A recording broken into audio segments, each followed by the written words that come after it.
You know, I'm a very messy, kind of scrappy, organic kind of actor. Like, you know, we'd be shooting a scene somewhere, and I'd be doing stuff, and I'd go, "This is horrible," and like everyone knows it, and I suppose that's where you kind of earn your money. It's like just embarrassing yourself, because it is a, you know, nerve-wracking profession. It is nerve-wracking, and it kind of burns you up.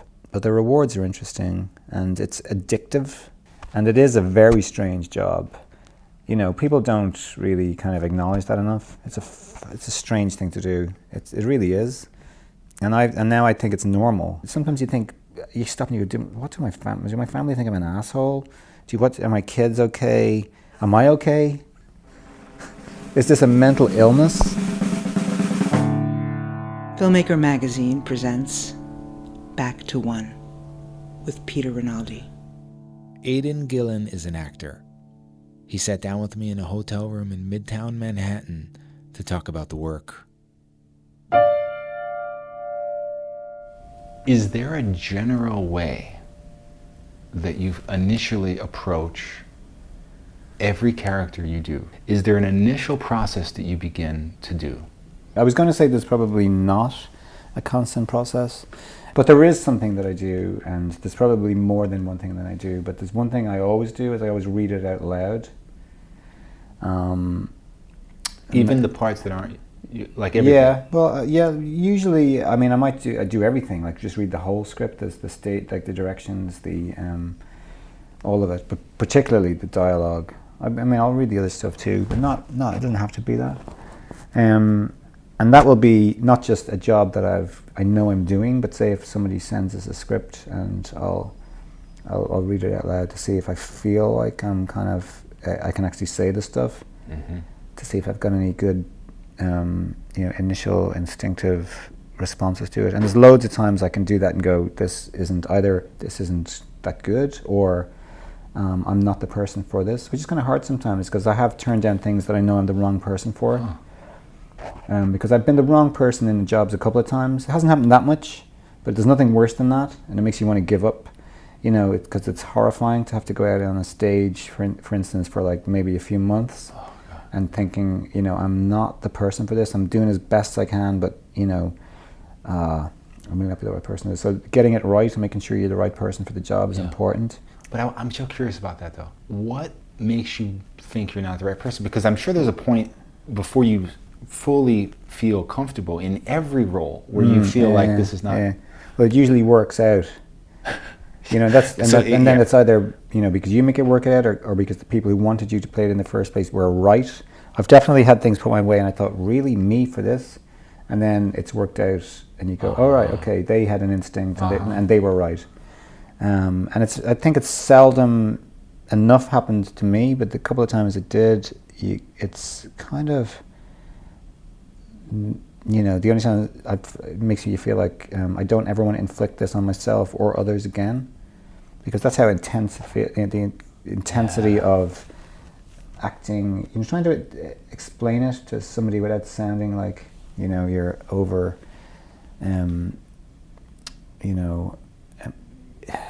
talking to people who don't understand the intensity. Of course, there are things in the world that are way more important than acting or drama or film. You know, there are, but you know, people like going to see these things, and people have to do them. But the intensity, the amount of adrenaline that goes through an actor's body on an opening night of a play, it's been measured, and it's exactly the same or more than someone who's just been in a serious car crash and is conscious. You know, you fantasize about a plane crashing into your house, the house going on fire, just some way that you can get off the hook, that you won't have to go in and do it, but you know, it'll be something, you know, you haven't caused it. It's a comet, a meteor, like really, really ridiculous stuff. And I've talked to other actors who've said the same thing. I mean, I suppose the Cassavetes film opening night would put anyone off, like wanting to be an actor. That catches it. So I don't really have a process, because I'm kind of untrained. Well, I'm not kind of untrained, I am untrained, although, you know, I learnt the ropes on the job from a young age, so I felt like it was more of an apprenticeship, which I suppose it always used to be back in, you know, the day. And when I say the day, I mean, you know, Shakespeare's day and beyond. and I was around good people, and I kind of learned. But there's not really a technique. Technique is great because it means you can say bad dialogue and get away with it, and you can, if you're not feeling it, you can do something that makes it look like you're feeling it. And you can't do that. I can't really do that. Yeah. So, unfortunately, I mean, some days you go home beating yourself up like crazy because you could have done it better or different.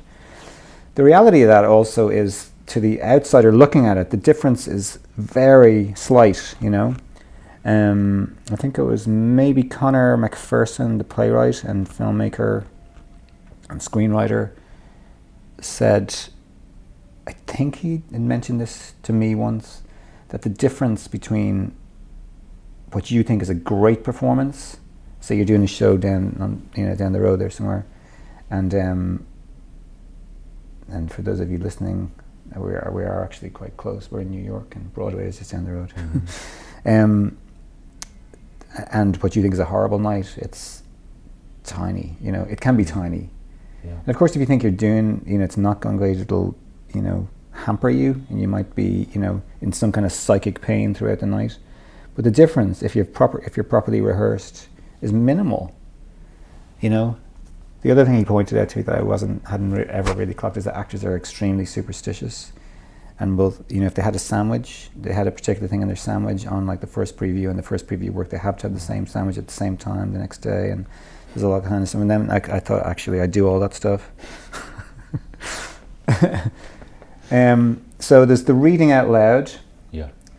There is, it's changed in recent times, in that, when I was starting out acting, there was no internet. There's so much research material that's there. Right. So to have an excuse, this is part of my job, is to sit here and watch all this brilliant stuff for like 10 hours a day. And you feel like you're doing work. There's nothing like, it's really enjoyable doing that at like, between the hours of midnight and 4 a.m. Maybe even have a glass of wine. Yeah. It's, you could have worse jobs than that. And then there's a bit of extra just mystery stuff, you know what I mean, which is going back into the realms of superstition and hocus pocus. But stuff comes, like I'm filming Peaky Blinders at the moment, and there's a gypsy boxer that I was quite fascinated with, who I was kind of using a little as inspiration for this character Aberama Gold I play in Peaky Blinders.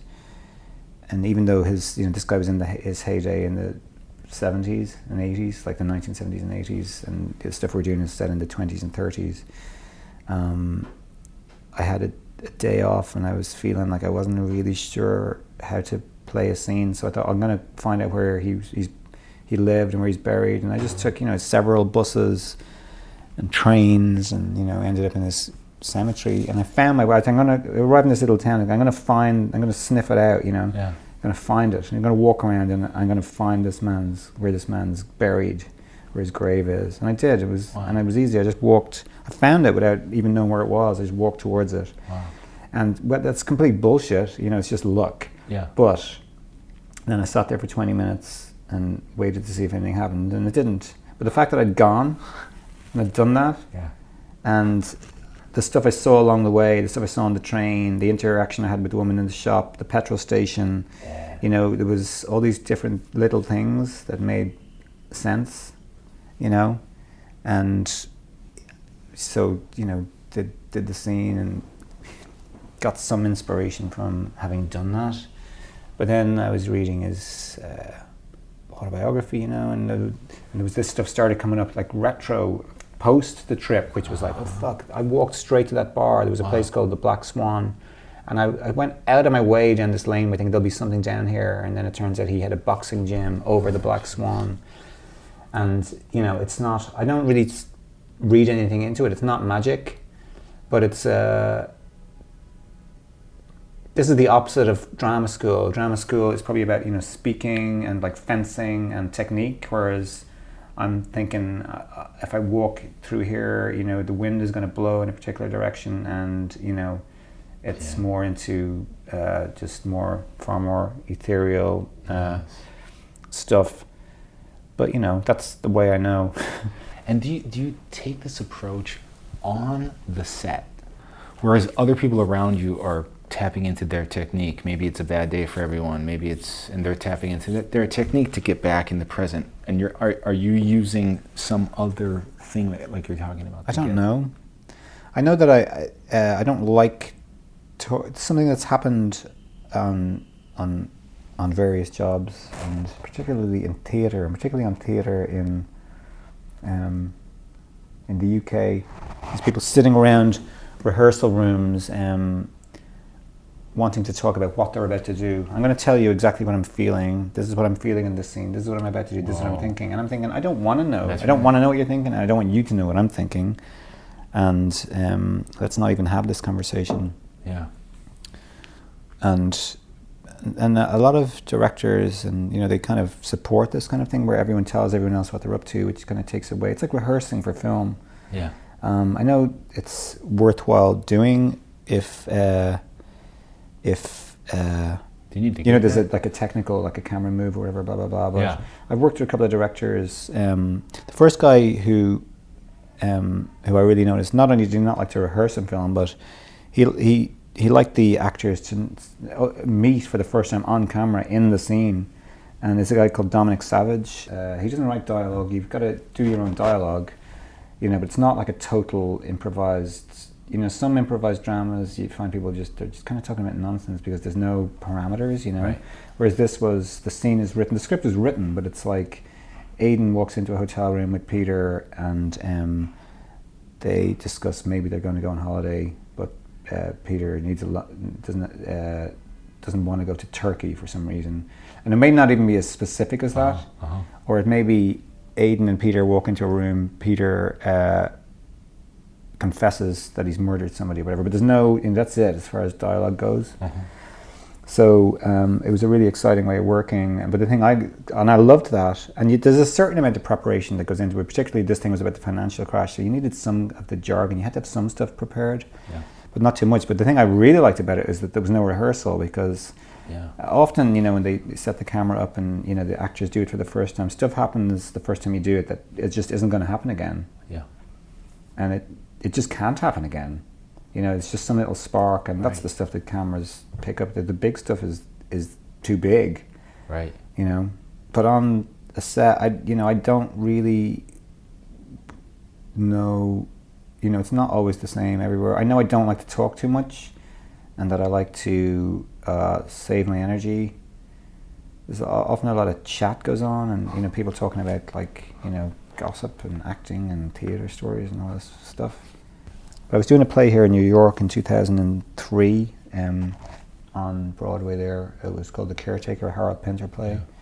And David Jones, who was the director of that, who directed a lot of Pinter plays and some films that Pinter had written, and was a good friend of Pinter's. He could see that I didn't really want to get into telling the fellow actors what I was up to. In that case, it was Patrick Stewart and Kyle MacLachlan. I actually talked to Kyle plenty, because me and him didn't really cross over. Even though we were playing brothers, we didn't have many scenes together.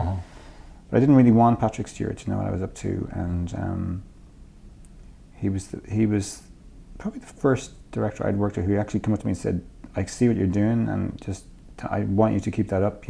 Just keep to yourself and be mysterious, and that'll work on stage," which it did.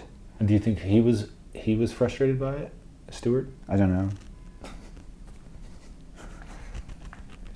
But this isn't like head game, like fucking Werner Fassbinder stuff of like really fucking people's heads. Yeah. I mean, it's not that kind of stuff. Yeah. This was just normal. Yeah. As far as I'm concerned. And what you need. It wasn't playing games. It wasn't like Jim Carrey doing Andy Kaufman. Yeah. I mean, that film was kind of horrifying, like Andy and Jim, or Jim and Andy. Did you see it? Yes, I loved it. If they had the energy, if that madness was in the film, right. the film would have been better. But I felt sorry for Milos Forman, because That's right. you could just see he was pulling his hair out, and what the fuck's going on? There's a guy with a paper bag driving his car into the wall. They should have just started rolling and just had, just started making the film that. That's what I would have done. Yeah. I mean, a lot of my favorite films have actors in them who you don't know who they are. Like I'll always believe. I'll believe Linda Manns in Days of Heaven. you know, more than I'll believe Brad Pitt and Troy. And it's not that I've got anything against, but I just know who he is, and he's in magazines all the time or whatever. But Linda Manz is like a really raw 10-year-old actress or whatever, and you're just compelled to watch because you think this is really the person. Yes. So how do we get into that? I don't know, but I want to I want to just throw out a name. It's somebody that I knew that you did at least a couple scenes with, and maybe it'll spark something. Maybe you won't remember him at all. Sam Coppola, The Wire. He played the mayor before you. He was like the mayor's advisor, or maybe Yeah, he was the okay. mayor before the mayor. But we had a scene in, Yeah. in the diner, and it was one of the first scenes I did where he Yes. said that like he described it as a big bowl of shit Yes, that you stir around. Yes. And yes, so I just thought maybe he made an impact on you, but he he fucking did. He did. But you know, no, I don't know. Like, I just it was one scene, Yeah. and often you don't even know who people's names are. I don't care what their names are. I just want to do the scene, and if I think they're the person, you know, the character name is, you know, Right. what you want. Right. But he was great, and I loved doing that scene. It was quite a long one.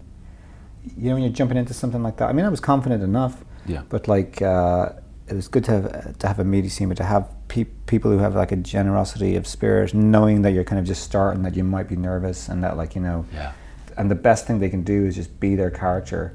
Yeah. And make you believe that they fucking believe who you are. Yeah. But Sam was actually a really nice guy, and I remember really well shooting that scene. And I remember the diner. It was the same diner I shot the scene with Frankie Faison in. Nice, yeah.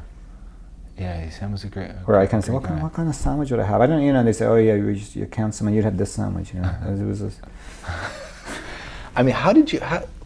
Just the politics of Baltimore. Like you probably didn't know anything about, you know, American politics in that way, right? I mean, not much. I mean, not local politics. You know, I know, of course, because we all know good because of, you know, American politics and American presidential stuff. It's reported everywhere, and it's because it's such an influential position. So, of course, you know, I was familiar with, you know, what Reagan would be up to, or what Bush would be up to, or what, you know, JFK would be up to. But when it came to local politics, no, I didn't know a lot, and I'd never played a politician. I've since played a couple, you know. I thought it was a bit of a stretch, but to be honest, like when I got there to Baltimore, they put us into the hands of Bill Zorzi, who is a former political journalist from the Baltimore Sun. And straight away we went down to City Hall, and we walked. Because you can walk into City Hall and you know, look around. I was just asking rapid fire questions. He was looking at me going, "This guy can't play a politician. I don't look at him at all. He looks like a fucking homeless wannabe rock star or something." Because I had a lot of hair and, you know, just a pair of, you know, Converse, and I don't know. He was worried when he saw me. He was worried. But I'm inquisitive, and I knew I'm starting, you know, tomorrow. So let's get this. Let's get it going. And it's amazing how, you know, politics isn't. Once you're talking to people who know about it, and you're in the place where it happens, it's you see it's really quite different than just, you know, what you see on television, particularly local politics. But you know, I did become, you know, embroiled in it. But those guys wouldn't let anything, like people like David Simon and Zorzi, they're not going to let anything pass that's not, you know, authentic. Yeah. And the writing's authentic. You know, if the writing's authentic, all you've got to do is say it. Right. You know what I mean? Right. And you know that it is authentic. And if there's something that I don't understand about, like, you know, I think it was, you know, they're simple things. You know, you send an email like, what is the GOP, or, you know, tell me a bit more about Spiro Agnew, and, you know, there's just things you don't know, and you get, like, they would be like on you with tons of information. And like, you know, I don't mean on you in an imposing way, but like they would be, you know, because they want it to be right, and if it's you knowing what you're talking about, as you should do. So it was, you know, a whole new education, but I loved it, and I loved that time doing that show. It was like, I can't imagine my life without it, you know.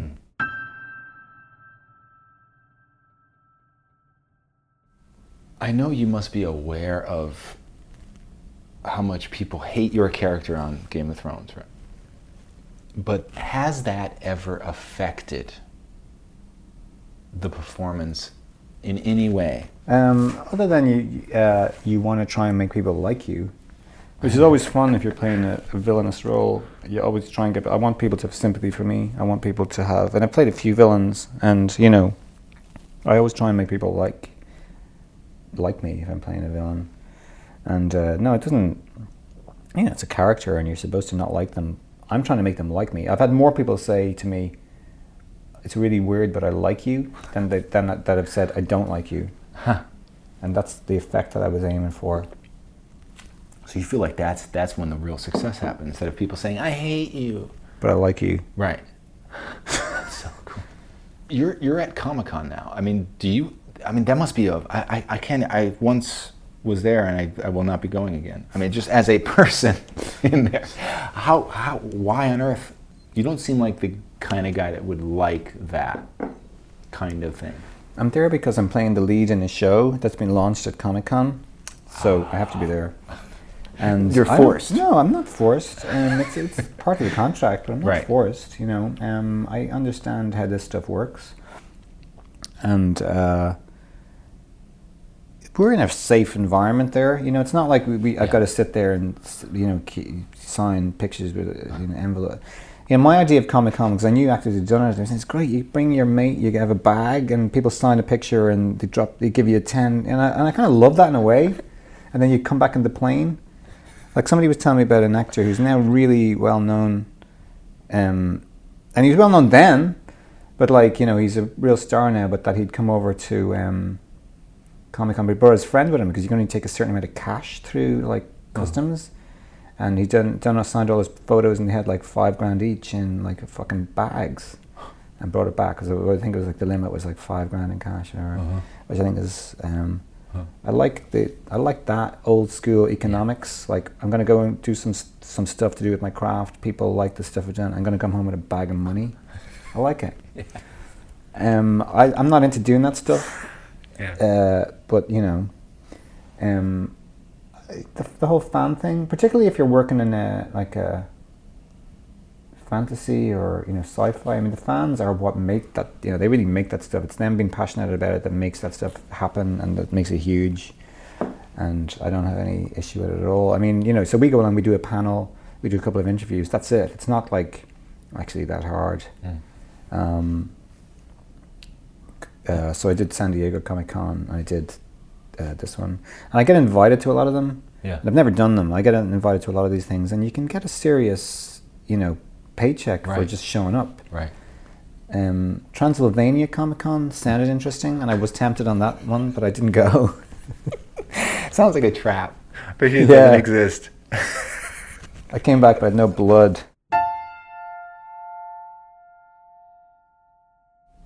Acting is such a strange profession because there seems to be, for most of it in a career, there's panic that another job is not going to come. And I'm assuming that ends at a certain point, and then you pick what you want to do. But I've been interviewing some people that I would think that partition has happened, and it doesn't seem, their panic doesn't seem to have gone away. My panic is that another job is going to come. You've answered my question. My mother, she's an Irish mother, and I don't know, Italian mothers and Jewish mothers. There's all these people say the thing about this mother, but kind of mothers are kind of a bit of universal thing. Still kind of wonders about that kind of stuff. Saying, really, I'm saying I'm finishing on Game of Thrones next week. She's going, what? My God, what are you gonna do? John, do you want some money? Here's 20. Here, do you want 20 euros? I'm like, I'm fine. It's okay. Just at least No, I never had that actually. To be honest, I never had that insecurity about. I suppose I felt secure enough in that I've always felt like the best stuff is kind of coming, and that I know I'm not. I'm a very messy, kind of scrappy, organic kind of actor. We'd be shooting a scene somewhere, and I'd be doing stuff, and I'd go, "This is horrible, and like everyone knows it, and that's just, I suppose that's where you kind of earn your money. It's like just embarrassing yourself. And some people can come in, and I have a great admiration for people who come in and do like, have one day on a film and just come in and like nail it. Yeah. Whereas I need to kind of take a bit more time with kind of getting to know people and feeling comfortable, kind of. So because I've done that a couple of times, come in and done ones, and it's not. I felt like I shouldn't have done that. Not strong enough. But I don't have that panic or that insecurity. Lots of panic in relation to just day to day working. Yeah. Because it is a nerve wracking profession. It is nerve wracking, and it kind of burns you up. But the rewards are interesting, and it's addictive, and it is a very strange job. People don't really kind of acknowledge that enough. Yeah. It's a strange thing to do. It really is. Yeah. And now I think it's normal, So that's even more strange. And I wonder. I thought, what sometimes you think, you stop and you go, what do my family? Do my family think I'm an asshole? Are my kids okay? Am I okay? Is this a mental illness? Yes. And it's kind of shocking more people aren't asking themselves that do it, right? I think people, this again, going back to opening night, the Cassavetes film, I think that kind of gets it. Yeah. I was shown Cassavetes first by Jez Butterworth, and I did his first play, which was a play called Mojo, and we did it over 20 years ago. Oh, wow. And we did a film of it, and before we did the film, he said, I want you to watch a film. He brought in Shadows, Cassavetes, and he said, this is the kind of thing I want to do. And then he brought in Killing of a Chinese Book, and he said, this is what I want it to look like. So I want this loose kind of energy, and I want it to look like this. Oh, that's so cool. And where's that film now? Can we see that film? It's very, very hard to find. It's for some reason it's kind of not available. They showed it at the Lincoln Center when the Ferryman, when Jerusalem was on here on Broadway. About 10 years they ago. showed it up on, and we got a rave review in the New York Times from it because it was shown in the New York Film Festival in like '97 or something. But it's not only a hidden gem, but a probably like very, very well hidden gem. Yeah. Locked away in a safe somewhere. Right. It's flawed. Yeah. Plenty. Yeah, I bet. Anyway, blah blah blah. Cassavetes, he showed us the stuff, and Had you seen a Cassavetes movie before? no, I hadn't.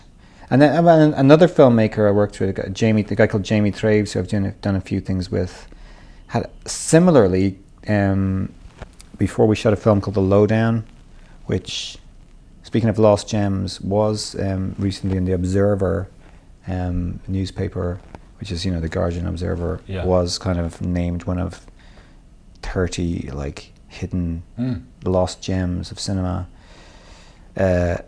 and it's a very loose kind of ambling kind of semi-improv thing about a few 30-year-olds who haven't really got to where they want to in life, kind of cruising through North London, northeast London. But he showed us the Cassavetes, the Scorsese film, which is very like Who's That Knocking on the Door? Who's that? Yeah, Who's That Knocking on My Door? Which is almost like a Cassavetes film. Yeah. And then so Cassavetes made those kind of films and continued making them. Scorsese made a very similar kind of film and then made Mean Streets and then made Taxi Driver and went down a whole other thing, but it was almost the same thing. Yes. But it's nice to be working with people who will, who know their shit and who know cinema and will turn you onto stuff that you'll still be, I'm always looking for, when I'm coming up to a job, I'm looking for clues, even if it's like getting a train out to, a cemetery or, I don't have a process and I don't feel like I know kind of what I'm doing. And I have some stuff to fall back on, but like I feel in the kind of way I approach things is very similar to the way I would have approached stuff, which when I was 16, 17, it's like I don't really know what I'm doing here. I don't have a structure, so I'm gonna find it. I'm gonna ask people lots of things. I'm gonna watch this. I'm gonna watch that. It's gonna consume over the next, number of months. So it feels new. Like it always feels new all the time. Aidan Gillen, thank you. Thanks. Back to One is a production of Filmmaker Magazine, which is a publication of IFP, the Independent Filmmaker Project. It's produced by Spencer Rain. Listen to back episodes of this podcast at filmmakermagazine.com or wherever you get your podcasts.